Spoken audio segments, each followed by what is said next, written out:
features that I did have, they're people that like I have a natural, genuine relationship with, and people that I feel are very talented. And you hear them on it. Yeah, you like, and I know people have to come into my world when it's my song, but I really like to bring the best out of them. Like I know Lil Wayne, I ain't gonna tease it, but Wayne gave me probably one of the hardest verses. Wait, Lil Wayne on Breezy? Yeah, he's on here. I couldn't put the Breezy album without him on. Big Boy's Neighborhood, big interview, ladies and gentlemen. It's a pleasure to be back in this man graces.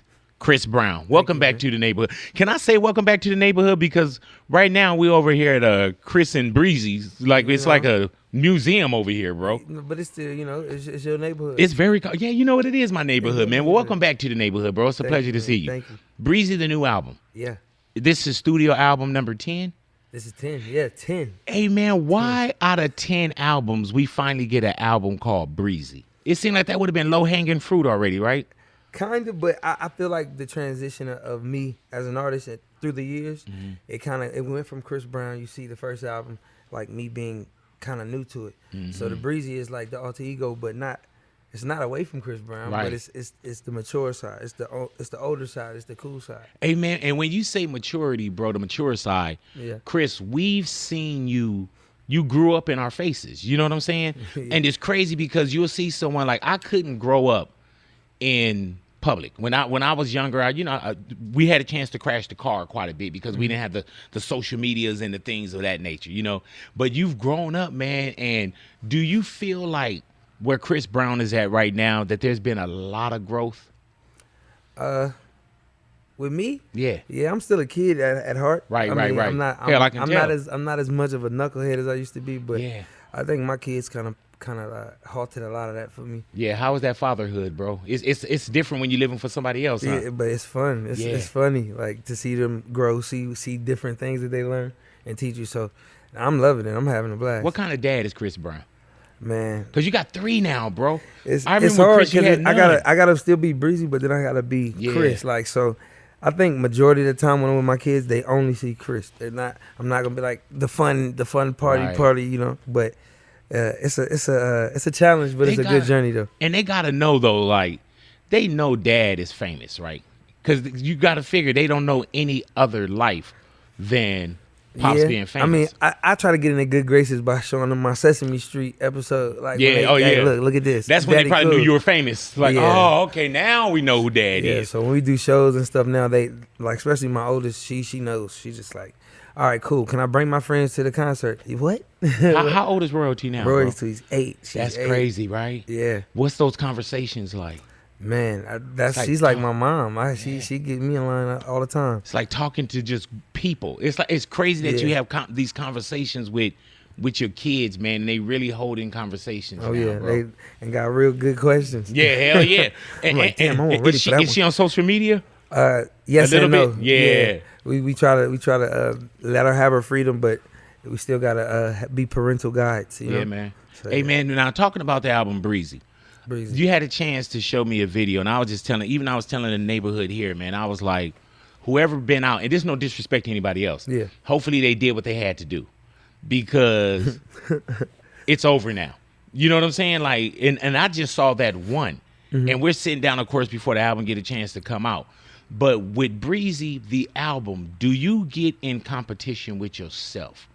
Like, do you get in your own way sometimes? Yes, 100%. Yeah. I think with this album, I definitely had to scale it down, because my ideas are always grandiose with a whole bunch of stuff. But my fans, I know that they haven't heard any music for like almost 2 years from me. So I wanted to still give them a healthy amount of songs. But the process was hard, like for me, because it would be me from wanting to go to the club or being like, look, this gonna hit the club. And then it's like, nah, but I really want to say some stuff with substance that people are going through and different things. So that was probably my biggest battle, just trying to balance out a great time and all that, the sorrows, the happiness, but at the same time, your anger, everything else. You know what I'm saying? Trying to put it in one format. Is that therapeutic for you, Chris? Yeah, I think music is my therapy, is my gateway. Definitely my passion. You know what I'm saying? So I don't look at it as a job when it comes to like when we go in the studio or what's the idea for a video. That's like the icing on the cake. It's like, oh, I get to do this. You feel me? So I think that's why I guess the songs that I put out or the consistency of the records stay the same, because I think the work ethic don't really kind of change with me. Do you have, with such a catalog, man, and a vast catalog, do you ever get antsy, like nervous, like, man, am I hitting the point every day? Really? If any artist say they don't get nervous about putting their product or whatever they have out to the masses to be judged, they lying.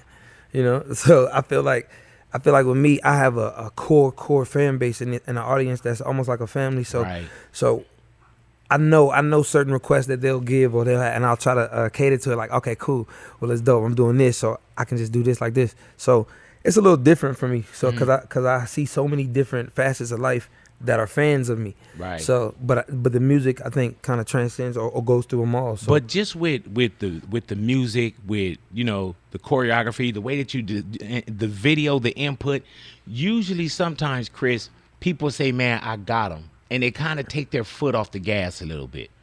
You've never taken your foot off the gas where, oh man, I could put it out, they'll show up. You know what I'm saying? Like, yeah, I mean, I think that's the arrogant side of artists. Like, you could be hot 2 months from now and then that shit is gone. You feel me? And so I feel like you have to. We're in a different age now to where the interactive side of being an artist is acceptable or actually wanted or needed. Right. So you have to engage with your audience so they know exactly who you are. But at the same time, you know what I'm saying, it's the reason why they're following us. We got to show them, you know what I'm saying, the right way. How do you know what to share though?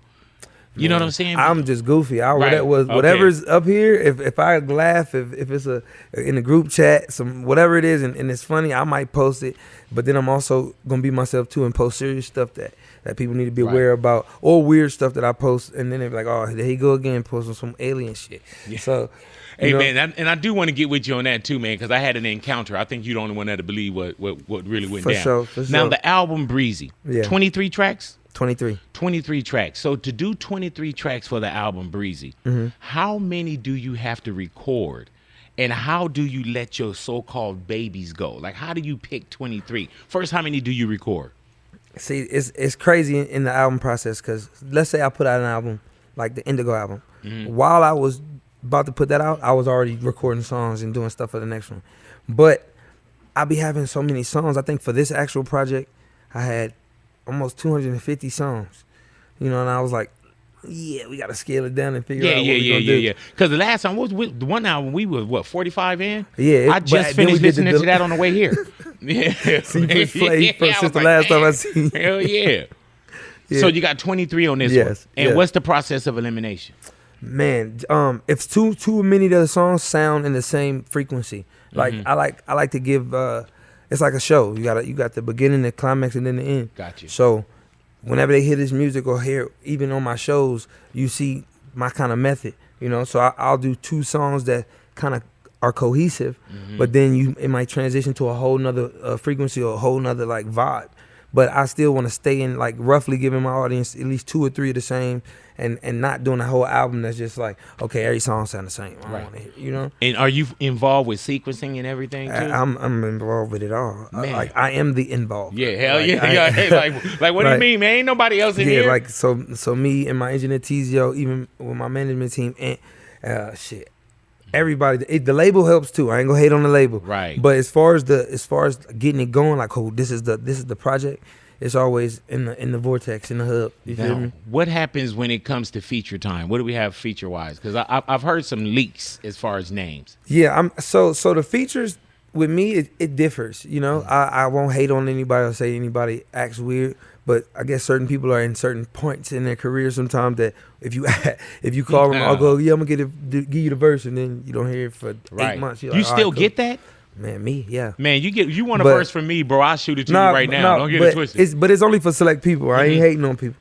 But you know what I'm saying? Like who though? I ain't no, go ahead. But write it down, man. Don't say it. Write it down, Chris.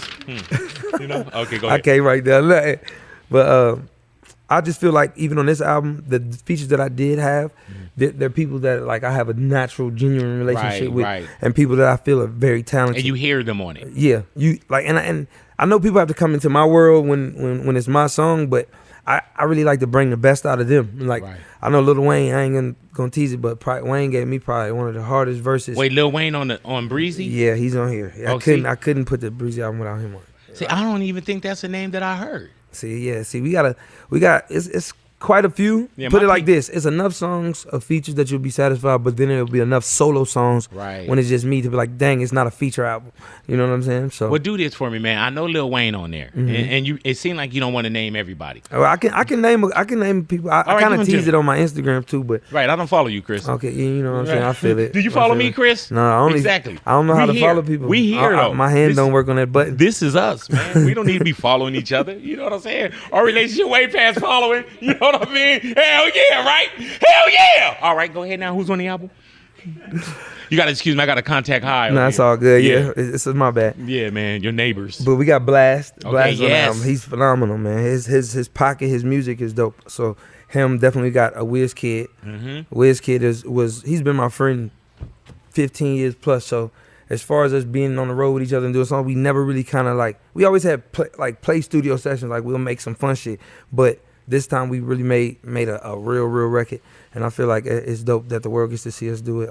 LMA. Oh man, you know she's one of the dopest vocalists. Let me tell you, she held it down though. Oh, I know what you're talking about. When you say LMA held it down, what do you mean, Chris? She just solid. What do you mean by she just solid, Chris? You saw something else. Because she didn't give up no info. Hey, man, let me tell you. For those who didn't know, yeah, we had LMA in the neighborhood, right? Yeah. And she said she did a song with Chris. Yeah. So I was like, well, do you have it? She was like, oh, it's be in the other room. So I said, we can get somebody to go get out the other room. And then she was like, no, but she held it down. And I even told her, I said, man, I can bootleg it in Japan. Man. You know what I'm saying? We would have had that. You know, and you figure, bro, like at one point I heard you had 800 unreleased songs. Then I heard like 1,500. And I heard 15,000. We couldn't get one to bootleg? No. Oh, okay. Because I'll give out those records for free. I always do mixtapes with 40 songs on it. Right. You know, I'm talking about for me in Japan, though. You know what I'm saying? Everybody get one for free. Japan, what's up? We'll come back around to it. So LMA, there's a chemistry there as far as recording. Yeah, and just her pocket of music, I can tell, like, she just understands the rhythm of, like, R&B and how to sing, like, and she sings well. So the song that me and her have, it's not a left field song, but it's a dope. She's clever. I'll put it like this. Right. She was, in her verse, she named, like, 6 or 7 songs that I've done, but as like metaphors within her verse. So and I was like, yeah. Oh, that would have definitely so it was dope. We could have bootlegged the hell out of that one, bro. That one would have went very well. Yeah. Man, we got Chris Brown in the neighborhood. Big interview is going down. Y'all stick around. Y'all radios, Big Boy's Neighborhood.